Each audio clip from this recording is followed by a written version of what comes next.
Nah, sekarang bagian ketiga, bagian yang terakhir untuk hari ini. Ya, kita menggunakan semuanya tadi sebagai alat kebijakan. Simak sama-sama dan jangan lupa di akhir nanti kita lakukan sesuai dengan perintahnya. Berikutnya, saatnya menggunakan semua tadi, termasuk yang terakhir multiplier yang saudara cari untuk kebijakan. Ya. Nah, untuk itu kita langsung saja lihat soal latihan yang ada di handout saudara semuanya. Seperti biasa ada dua soal. Biasanya kita akan kerjakan satu bersama-sama dan satunya lagi ini jatah saudara nanti. Mari kita kerjakan nomor satu bersama. Oke. Ini diketahui. Bla bla bla bla bla bla bla. Ditanyakan ya. Oke. Maka mari kita tulis ulang. Ini konsumsinya ini. Savingnya berarti apa saudara? S sama dengan 0,2 YD min 80 ya. Oke. Investasinya sebesar itu. Sekali lagi angka-angkanya kita sederhanakan. Kemudian pengeluaran pemerintah, transfer, kemudian pajaknya fungsinya seperti ini. MRT-nya 0,1, progresif, positif. Kemudian otonomus pajaknya minus 40. Ditanyakan tadi ya. Nah, ya sudah, untuk soal yang pertama gunakan saja formula yang tadi saudara cari bersama-sama dengan Bapak tadi. Min CT min CT plus CTR plus I plus G dibagi 1 min C plus CH. Diganti saja hanya dengan 80. Kemudian min C-nya min 0,8.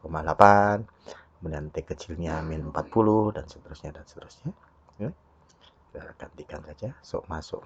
Hitung. Maka ketemu nanti besarnya.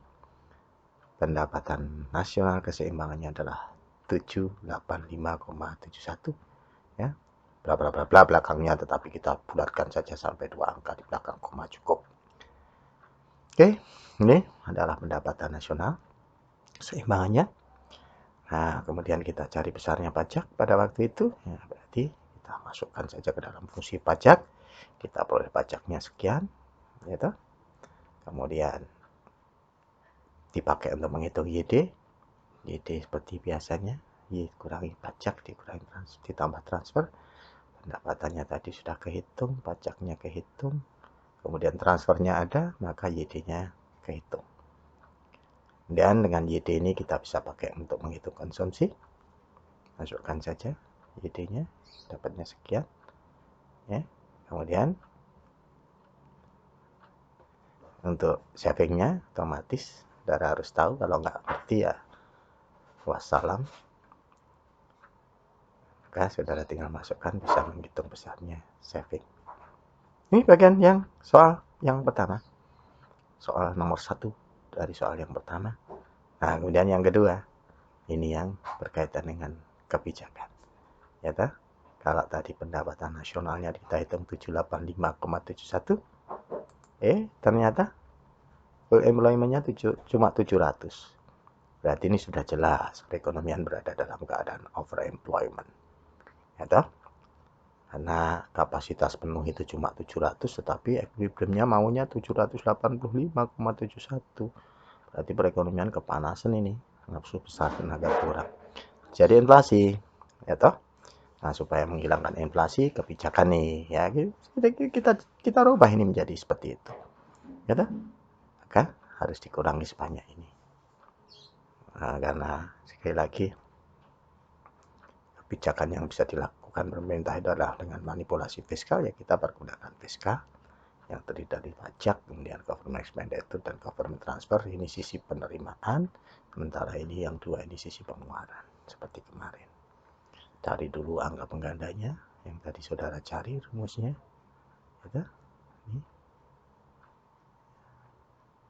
Maka nanti saudara bisa cari, kalau pakai misalnya pilihan pertama menggunakan pajak untuk instrumen kebijakan menghilangkan inflasinya, maka kita bisa menghitung otonomus pajaknya harus kita tambah sebesar 29,97.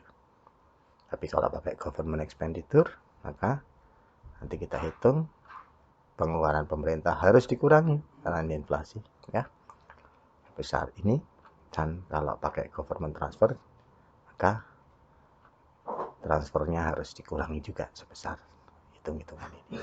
Ini adalah pilihan kebijakan ya, bisa kita ambil salah satu dari ketiganya ini. Sekali lagi, kebijakan fiskal untuk mengatasi masalah inflasi. Di ini saudara sekalian ya, bentuk dari penggunaan multiplier di dalam kebijakan gitu ya, dalam hal ini mengatasi masalah ekonomi, apakah itu inflasi, apakah deflasi. Nah, kita masih menyisakan satu soal lagi, yang nomor 2 ini. Silakan seperti biasanya saudara kerjakan bersama asisten-asisten saya ya. Baik, demikian saudara sekalian, silahkan saudara lakukan ini. Baik, dengan demikian selesai sudah 3 bagian ya. Sudah kita lewati bersama-sama untuk hari ini. Saudara sudah belajar sekali lagi mulai dari teorinya, kemudian saudara juga sudah sedikit banyak bisa mengetahui kira-kira nanti apa gunanya dalam kehidupan nyata sebagai pengambilan kebijakan. Siapa tahu nanti saudara salah satu, salah dua, salah tiga, atau salah banyak dari kalian menjadi orang-orang penting di negeri ini yang harus dalam posisi pengambilan kebijakan seperti itu. Saya doakan ya, dan kita akan lanjut kuliahnya minggu depan dengan online lagi seperti ini. Terima kasih, sampai ketemu lagi minggu depan.